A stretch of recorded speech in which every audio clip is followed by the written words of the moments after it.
Assalamualaikum warahmatullahi wabarakatuh. Selamat bertemu kembali di season kedua ya Pak Bro Toto. Jadi kita melanjutkan lagi bincang-bincang kita hubungannya dengan yang lagi trendy sekarang. Ya, Hubungannya juga dengan dampak daripada pandemi. Jadi ada beberapa hal mungkin yang bisa kita bicarakan pada saat ini. Yang lagi tren adalah hubungannya dengan elektronik, pembayaran elektronik. Jadi menghadapi SDGs juga ya Pak Toto ya. betul. Ya SDGs, terus kesiapan kita terhadap perkembangan kedepannya. Ya. Kira-kira apa yang menjadi wacana di Bapenda ya hubungannya dengan elektronik ini, hubungannya paling tidak nanti proses pembayaran retribusi ya, contohnya mungkin nanti bisa disampaikan ya yang paling agak ini kita hubungannya dengan retribusi parkir pokoknya ya, retribusi parkir yang belum terkelola dengan baik ya sampai saat ini, walaupun ada sudah mungkin tinggal kegiatan lanjutannya yang mungkin kita sempurnakan ataupun diperbaiki. Mungkin bisa cerita sedikit Pak Ya. Mas Bro ya. Terima kasih. Assalamualaikum warahmatullahi wabarakatuh.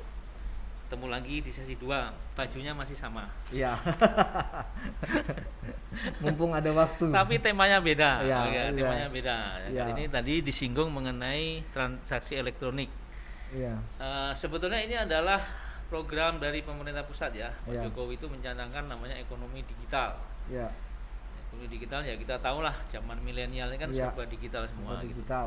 Iya. Nah, sehingga di kalangan pemerintah, di pemerintahan, di sektor pemerintahan itu juga dicanangkan digitalisasi semua. Jadi semua pembayaran itu harus non tunai atau dengan kata lain secara elektronik.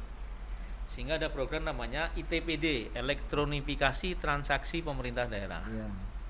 Kalau di daerah itu, tapi di pusat itu ada dibentuk juga, dibentuk satgas namanya yang dipimpin langsung oleh presiden. Iya. Di provinsi langsung dipimpin juga oleh gubernur. Di kabupaten kota juga dipimpin bupati wali kota langsung. Iya. Itu namanya TP2DD kalau di daerah. Iya. Tim percepatan dan perluasan digitalisasi daerah. Iya. Nah, itu yang bertugas untuk mengimplementasikan tadi transaksi-transaksi tadi. Lalu bagaimana dengan Kutai Kartanegara? Kutai Kartanegara itu untuk belanjanya kita sudah secara non tunai itu sejak tahun 2019. Iya. Dicanangkan di Tenggarong Seberang kan ya, Iya. Padaman. Iya. Nah, itu mulai. Iya. Iya. Nah, tapi dari sisi pendapatannya itu baru pajak daerah. Untuk pajak daerah itu sudah elektronifikasi semua, ditambah beberapa untuk retribusi. Iya. Nah, sebagian besar untuk retribusi masih belum secara elektronifikasi. Nah, ini yang kita targetkan di TP2DD itu Pak Bupati, Pak Sekda sudah mencanangkan tahun 2022 semua transaksi pendapatan harus sudah non tunai semua. Non-tunai. Artinya Iya. apa? Tidak ada lagi yang dibayar langsung pakai duit. Dia ada pakai pitis lah ya. Dipakai pitis lagi. Ada pitis lagi itu. Dipakai pitis lagi. Iya. Biasanya pakai bayar parkir, masuk Pulau Kumala, bayar pakai berapa pakai duit. Enggak ada lagi itu. Jadi Iya. nanti harus elektronik. Ada, Nanti ya. kita yang bertanggung jawab untuk menyediakan kanal-kanalnya, Heeh. termasuk semua sistem akan kita siapkan kerjasama nanti dengan OPD terkaitnya. Iya. Seperti itu. Ya. Sejauh ini OPD terkait yang dimaksud OPD mana aja Pak? Kita Yang ada OPD. 15 OPD. Oh ya. OPD penghasil ya. Yang pertama itu tentu Bapenda, karena mengelola pajak kan. Kemudian Dinas Perhubungan, Pariwisata, Iya. Perikanan, Kelautan, Ternakan, kemudian Dispora, Perkim, PU, mana lagi? Banyak deh, Iya, ini banyak, belasan ya. lah, Iya. belasan, karena ada Iya. 32 jenis retribusi yang harus Disesuaikan dengan urusan lah ya masing-masing itu ya. Nah, salah satunya gini, untuk di Kutai Kartanegara itu yang kita targetkan itu bonus target. Jadi Bonus tidak tadi. hanya pemerintah saja, tetapi juga masyarakat. Hmm. Jadi untuk mengimbangi tadi instruksi Pak Jokowi untuk mengembangkan ekonomi digital itu kan masyarakatnya juga harus familiar dengan namanya transaksi-transaksi non tunai. Kalau anak-anak milenial zaman now itu pasti tahu ya, bayar Itu pakai ibaratnya kalau sekarang GoPay, Gojek, itu udah biasa. Anak SD pun udah tahu. Nah, yang ini yang mbah-mbah nih yang zaman old ini yang mungkin agak perlu adaptasi yang ekstra lah, karena harus mengetahui Android dan sebagainya. Tapi insya Allah ini sudah keniscayaannya ke depan itu kita akan kembangkan itu. Sehingga di Kukar selain target dari pemerintah, ini masyarakat juga kita galakkan.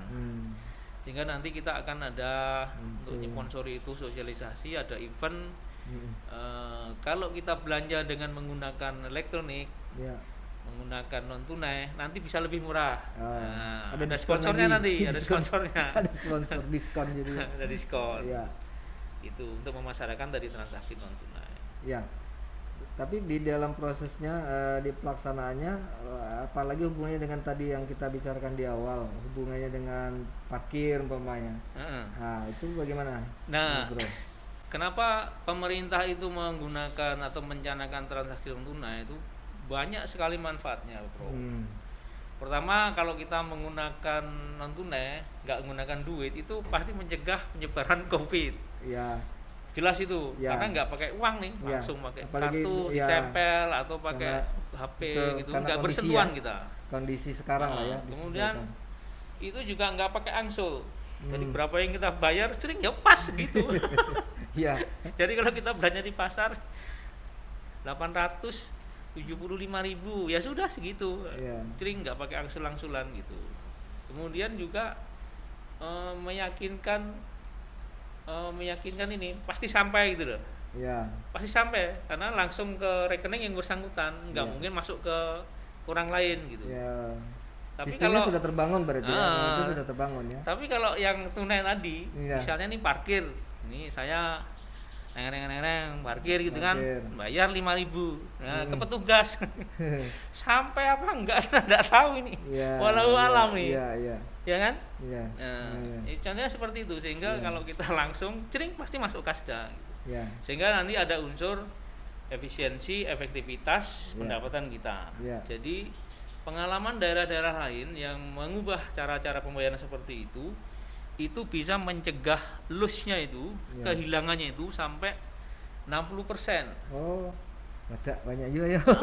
Ya percaya nggak kira-kira? Misalnya nih, kita bisa bayang-bayangin nih.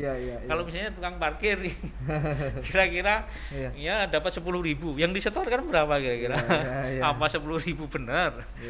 Nah, seperti itu, bro. Yang jelas untuk proses peningkatan pendapatan daerah, peningkatan asli pendapatan daerah, hubungannya dengan retribusi. Jadi mekanisme yang sudah dibangun khususnya yang hubungannya dengan electronic cash money ini sejauh mana? Kita sedang mempersiapkan target kita tahun 2022. Jadi untuk diketuai publik. Ya jangan kaget nanti 2022 kita siap-siap aja kalau misalnya parkir kita harus siap-siap dengan e-money atau dengan QRIS nanti atau dengan alat pembayaran yang lain. Harus siap-siap kita ngikuti perkembangan zamannya. Nah, gitu maksudnya. Zamannya zaman now, bro. Zaman now ya. Termasuk dari retribusi parkir ya, sampah. Jadi semua transaksi yang ke pemerintah itu semua harus sudah cashless, non tunai semua. Non tunai semua ya. Jadi semuanya harus pemerintah wajib kalau pemerintah. Bonusnya masyarakat ini juga kita galakkan, kita bina, kita biasakan supaya melakukan pembayaran itu secara non tunai. Kenapa? Banyak keuntungannya tadi. Gitu. Salah satunya keuntungan yang bisa didapat oleh masyarakat mungkin yang bisa disampaikan, Mas Bro. Ya tadi, ini kita tidak mencegah kopi tidak menggunakan uang. Kemudian pasti sampai. Kemudian nggak pakai angsul-angsul, praktis gitu kan, udah pasti sampai. Kembalian ya. Nggak pakai kembalian. nggak bawa uang cash tadi itu Pak ya. Iya, kemudian bisa di mana aja, kapan saja kalau membayar transaksi non tunai itu. Bangun tidur kan bisa, sambil di tempat menyendiri gitu juga bisa. Jadi tidak bisa ada aja. Di mana saja, tidak ada ruang yang tertutup ya untuk proses pembayaran. Transparan. Ya. Nah, kemudian kalau di pasar-pasar juga banyak juga keuntungannya, karena orang pasar itu kan pasti masuk UMKM ya, UMKM. Jadi nanti kalau dia menggunakan itu nanti ada fasilitas-fasilitas yang diberikan khusus oleh sponsor, baik itu Bank Kaltim-Tara maupun Bank Indonesia. Termasuk tadi yang subsidi tadi untuk mengurangi belanja lebih murah tadi itu gitu. Tapi yang jelas proses yang sudah dilakukan mungkin hubungannya dengan kerjasama antar lembaga OPD ini sudah terbangun ya. Ya, jadi kita sudah membentuk namanya TP2DD tadi. Itu di dalamnya ada unsur Bank Indonesia, ada OJK, ada Bank Kaltim-Tara yang sebagai RKUD. Ya. RKUD itu rekening kas umum daerah. Kan bisa ditunjuk RKUD itu bisa Bank Kaltimnya atau bisa bank daerah atau bisa bank lain. Tapi kita Bank Kaltim-Tara kalau RKUD-nya. Kemudian ada dari OPD kita, OPD penghasil itu masuk di dalam sistem. Prosesnya sekarang kami ini sedang mengasistensi OPD penghasil ini untuk mempersiapkan itu. Nah, persiapannya apa? Itu termasuk yang 32 OPD itu ya? Berapa 15 ya? Oh ya, 15 OPD. Tapi jenis retribusinya ada 32. Iya, iya. Nah, itu nanti kan masing-masing OPD akan menyusun action plan namanya. Iya. Rencana aksi, kemudian ada proses bisnis dan model bisnisnya seperti apa. Iya. Kenapa harus beda-beda dan perlu kita asistensi? Karena itu spesifik. Penerapan itu spesifik. Dalam satu OPD itu bisa beda antara misalnya di Disub misalnya ya, Dinas Perhubungan. Itu ada uji kendaraan. Retribusi uji kendaraan. Ada retribusi parkir. Beda. Sehingga kanalnya untuk retribusi kir tadi beda. Kanalnya untuk parkir beda. Termasuk kalau kita menyediakan QRIS-nya, kode Quick Response Code Indonesia standarnya itu beda, ada yang statis, ada yang dinamis. Nah, yang cocok yang mana gitu. Jadi beda-beda. Nah, apalagi dengan OPD lain itu pasti beda. Makanya kita lakukan asistensi secara intern masing-masing OPD. Jadi kalau hubungannya dengan kanal-kanal tadi, persiapan anggaplah kita dipastikan di satu tempat retribusi tentang parkir ya kan. Betul. Artinya nanti kita disepakati dulu atau gimana? Sepakati dulu. Jadi ya? nanti action plan-nya nanti ada dilampirkan di dalam SK Bupati.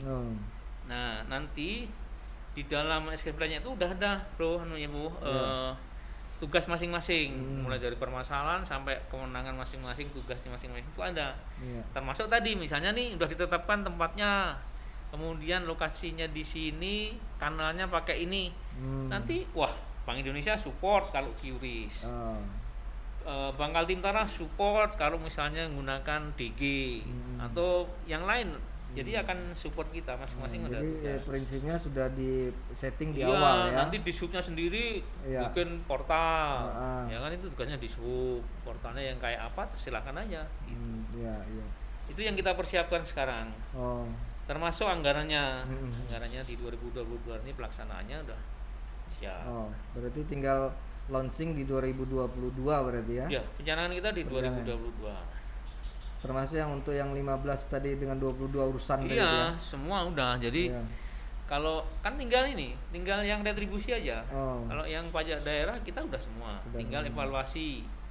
Nah, evaluasi pajak daerah itu meskipun sudah bukan berarti meninggalkan elektronifikasi, enggak, kita akan tetap laporan. Nanti akan ada analisa yang menggunakan kanal ini berapa persen, yang menggunakan ini berapa persen, berapa rupiah. Nanti ada pergeseran. Nah, itu nanti akan menjadi evaluasi kita sampai kita itu bisa menentukan bagaimana supaya lebih efektif, lebih efisien lagi. Ada hambatan apa gitu. Ya, berarti setelah pelaksanaan setelah ya. pelaksanaan Setelah kayak pelaksanaan baru kayak kita- yang pajak daerah ini. Ya. Tapi kalau yang di OPD terkait yang masih dipersiapkan, ya tentu pasti nyoba-nyoba dulu, nanti baru ada evaluasi. Yo. Tapi harus sudah dirancang Dari mulai sekarang. ya. Contohnya kalau di pasar itu menggunakan QRIS yang dinamis. Oh. Karena belanja telur dengan belanja ikan pasti beda jumlahnya. Nah, itu Iya. pakai QRIS yang dinamis. Jadi bisa Tapi berubah-berubah kalau misalnya ya, parkir, gitu ya. kan parkir atau masuk objek wisata ya, Iya. parkir mobil 5.000, parkir motor 2.000 kan tetap sama-sama 5.000 90.000. Nah, itu menggunakan nanti QRIS yang statis kayak gitu. Jadi Ya, jadi ada sendiri-sendiri. mengikuti lokasi dan tempat Ya, yang mau betul. dituju ya, evaluasinya begitu ya. Jadi prinsipnya prosesnya sudah berjalan ya, sudah berjalan dan persiapan menuju ke dua-dua kalau Siap. dilaksanakan. Betul. Ya mungkin nanti informasi ke masyarakatnya artinya sudah tanda petik tahun 2022 masuk kepada era digitalisasi ya, betul. digitalisasi yang mungkin nanti secara elektronik. Supaya membiasakan Ya. pembayaran secara elektronik. Elektronik. Ya. Sehingga tadi yang bayar parkir bisa langsung ke Kasda. Ya. Yang jajan-jajan di restoran langsung ke Kasda, pajaknya juga langsung dihitung di situ. Jadi nggak seperti sekarang. Pajak restoran misalnya. Ya. Pajak restoran itu ada yang restoran yang laris ya. Ya. Tapi setornya tuh minimal 100.000. Nah, Di- kalau 100.000 sebulan, Ah. pajak restoran itu kan bulanan. Ya. 100.000. Artinya kalau 10% berarti omsetnya cuma 1 juta sebulan. Hmm, Ya kan? ya. Padahal Logikanya sehari lah ya, berapa? logika.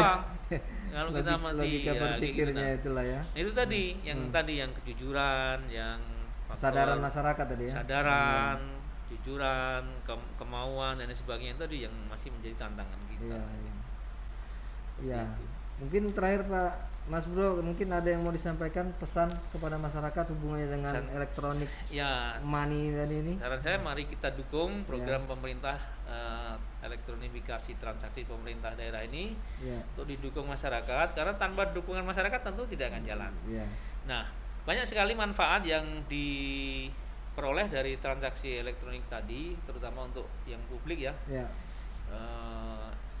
Tentu akan menguntungkan bagi si Pemda maupun yang bayar. Ya. Jadi itu akan mencegah kebocoran-kebocoran, Ya. itu akan menjamin apa yang kita sampaikan itu sampai kepada yang berhak gitu Ya. kan, Ya. dan seterusnya. Mudah-mudahan ini bisa lancar dan dapat dukungan, karena ini sudah menjadi suatu keniscayaan lah. Ya. Sudah zamannya begitu, Zaman. kita harus ikut, jangan Harus. sampai ketinggalan. Nah, itu aja pesan saya. Sip. Ya, yang terakhir mungkin hubungannya dengan parkir tadi, jangan takut kehilangan lokasi dan sebagainya ketika itu benar. dilakukan. Benar. Ya, Jadi itu mungkin bisa disampaikan benar, sedikit, itu ya, nanti kita sudah menyinggung itu. merancang ya. Ya. Mungkin di waktu kesempatan lain kita bahas secara detail. Kalau Ya. ada yang misalnya interaktif gitu, nanti bisa kita Jelaskan. ya. jelaskan. Ya. Tapi kita udah rancang bahwa dengan elektronifikasi itu bukan berarti lalu menghilangkan lapangan kerja Ya. yang tukang-tukang parkir yang ada sekarang. Tapi insya Allah itu akan kita rekrut dan justru kita legalkan. Ya. Ya, kita legalkan sehingga pendapatannya juga menjadi legal, lebih barokah, Ya, gitu kan. ya. Kemudian gengsinya juga tinggi karena itu resmi, pakaiannya nanti khusus, nanti Ya. ada SK dari dinasnya, gitu Ya. kan. Keren deh pokoknya. Ya, sip Nah, itulah. Intinya ada pembagian daripada proses yang dilakukan terhadap pendapatan. Ya, insya Allah. Insya Itu Allah. salah satu. Dan itu bisa kalau khusus parkir ya, Ya. itu bisa menaikkan sampai 60% lah. 60%. luar Menghilangkan biasa. kebocoran yang itu bisa. Iya, luar biasa. Oke, mungkin itu yang bisa kita bincangkan sampai sore hari ini, Wah, Mas lumayan. Bro. Terima kasih banyak, dan ini mungkin sebagai informasi juga kepada masyarakat, dan mudah-mudahan ini bisa berjalan dengan baik di tahun 2022 ya. Mudah-mudahan bermanfaat lah untuk masyarakat Mudah-mudahan juga. ya. Saya rasa itu dulu. Siap. Terima kasih banyak. Kita sudahi kisah di Pondok Etam ini. Terima kasih banyak atas kedatangan dan season kedua dari Pak Ya, Toto ya. Mudah-mudahan nanti kita bisa lanjut lagi dengan tema yang lain ya. Insyaallah. Ya jangan bosan untuk kita menghadirkan nih Mas Bro kita. Asal kopinya jalan, jalan bro. Iya iya. Oke, terima kasih banyak untuk semua. Dan saya akhiri, wabillahi taufiq hidayah. Wassalamualaikum warahmatullahi wabarakatuh. Waalaikumsalam warahmatullahi wabarakatuh. Terima kasih.